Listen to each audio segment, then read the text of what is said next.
वतन अजीज़ को अगर आप बचाना चाहते हैं तो 2024 का ये जो इलेक्शन है ये हमारे नज़दीक बहुत अहमियत वाला इलेक्शन है, क्योंकि 10 साल का हुकूमत ने हमने देख लिया है। मोदी, अमित शाह, अदानी, अंबानी जिस तरह ये हुकूमत आज चला रहे हैं, तो यहाँ के गरीबों को, माइनॉरिटी को और जितने भी ये गरीब तबका है उन सब का हालत बेहाल हो गया। तो अगर इन सब को आप हक दिलाना चाहते हैं, इन सब के हक में आप अगर अपना वोट इस्तेमाल करते हैं, तो हम समझते हैं कि ये बहुत बड़ा इंसाफ का एक चुनाव हमें मिलकर लड़ना होगा,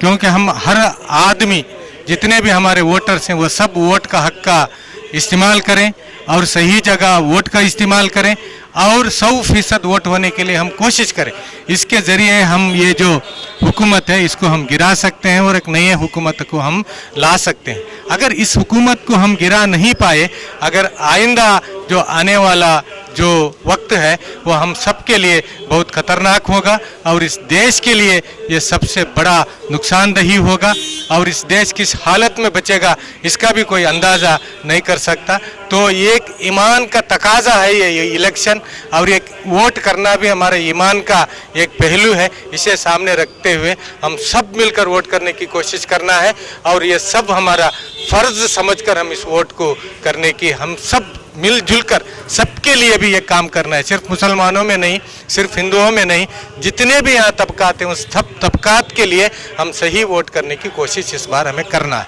वरना आइंदा आने वाले ये जो हालात है हमारे लिए और देश के लिए बहुत नुकसानदेह और ख़तरनाक हो सकता है। ये जो 2024 का लोकसभा इलेक्शन है, ये कोई ऑर्डिनरी इलेक्शन नहीं है। जैसे 1975 से 77 तक एक ऑथोरिटेरियन गवर्नमेंट इंदिरा गांधी जी का और कांग्रेस पार्टी का था, उससे 20 गुना खतरनाक जो है वो मोदी जी का है, वो 2014 टू 2024। अगर हमारा प्रभुत्व को बचाना है, देश को बचाना है, संविधान को बचाना है और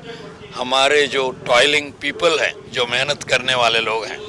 उनको एक गौरवान्वित जीवन अगर ये करना है, तो इस सरकार को जिस तरह से 77 मार्च में किए थे मोदी जी को और उनका जो राइट हैंड व्यक्ति है अमित शाह को, उनके 2/3 कैबिनेट को और सबको बीजेपी और एनडीए को बुरी तरह से हरा के उन्होंने जो देशद्रोह, जनद्रोह किया है, जिसका ये आरोप पट्टी पूरा एलोबरेट करता है, उस दिशा में सारे देश में, हर एक राज्य में जो भी इस देश के भविष्य के लिए चिंता करने लगे, जिन्हें नाज है हिंद पर, उन सब लोगों का प्रयास ये रहना चाहिए कि डू और डाई स्पिरिट से इस सरकार को हराना है और आगे के लिए ये जो आरएसएस का जो कल्चरल ये है, एक दीर्घावधि